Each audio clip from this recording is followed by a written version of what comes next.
Are you going to die? Am I going to die? What happens after? If you're a parent, hearing those questions literally out of nowhere can stop you dead in your tracks. Welcome to The Explainer. Today, we are tackling one of the most challenging, heart-stopping moments in all of parenting. But I promise you, by the end of this, you're going to know exactly what to say to your child, stage by stage and age by age. Because it really does feel like a trapdoor just opening up beneath you on a perfectly ordinary Tuesday, doesn't it? Your kid is happily playing with their blocks one second, and the next, they're staring up at you asking about human mortality. Let me just validate that panic for a second. It is completely normal to feel terrified and caught off guard. But take a deep breath with me. Today, we're relying on robust developmental science to give you the exact tools you need to navigate this. So, let's dive into the dreaded questions and look at why euphemisms actually backfire. When we're faced with these questions, our natural knee-jerk parental urge is to protect our kids, right? We desperately want to soften the blow. We want to wrap this harsh reality in gentle little metaphors so our kids don't feel sad or scared. But the research shows this actually works against us. If we use well-meaning phrases like "grandma went to sleep" or "she went away," it actually cranks up fear and confusion in young children. I mean, imagine being a toddler and being told someone died because they went to sleep. Suddenly, bedtime is absolutely terrifying. Or if you say they went away, your child might develop severe separation anxiety the next time you just run to the grocery store. On the flip side, using honest, concrete words like "her body stopped working" or simply "she died" has the exact opposite effect. The data is clear on this. Using literal language cuts down confusion and lowers their overall anxiety. Which brings us to the cognitive framework, how children actually grasp death. To understand exactly why those literal words work so much better, we have to look at how a child's brain processes mortality. It's kind of like a giant puzzle. There are 4 specific pieces a child has to assemble to fully grasp what death is. Number 1, irreversibility, the fact that it cannot be undone. 2, universality, the idea that it inevitably happens to all living things. 3, non-functionality, that the physical body literally stops breathing, feeling, and working. And 4, causality, understanding the biological reason why it happened.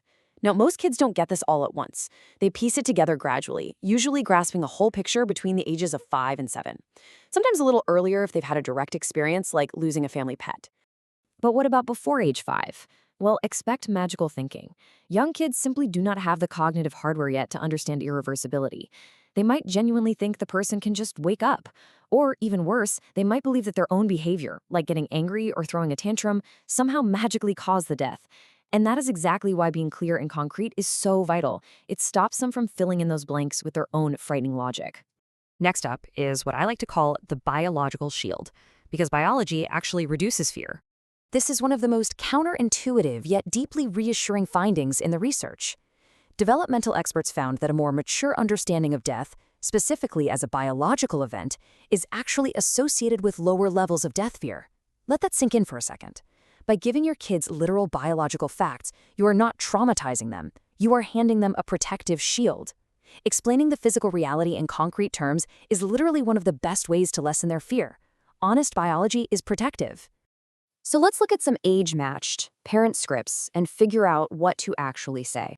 Let's turn all this science into a practical toolkit. If you've got a toddler or preschooler, your approach needs to be incredibly simple and concrete. Your script is, "her body stopped working and won't start again."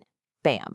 It addresses the non-functionality right head on. Now, as they hit early school age, around 7 and up, they can handle the biological facts. You can say all living things eventually die when their bodies wear out. That introduces universality. Finally, for older kids, you have room for the bigger questions. You can tell them, "we believe X, but the biological fact is." This totally respects their growing maturity and your family's beliefs while keeping that biological foundation crystal clear. And listen, it is completely fine and honestly refreshing to just say, "I don't know." When kids ask what happens after death, it is perfectly okay to admit you don't have all the answers. As long as you keep those biological facts clear, sharing your uncertainties or presenting your beliefs simply as beliefs is a profoundly healthy way to guide them. It shows them it's perfectly safe to sit with life's big mysteries. Let's move on to the parent's action plan, following your child's lead. When these talks happen, you basically have 5 golden rules. First, stay calm and brief. Second, Tell the truth at their developmental level using those scripts we just covered.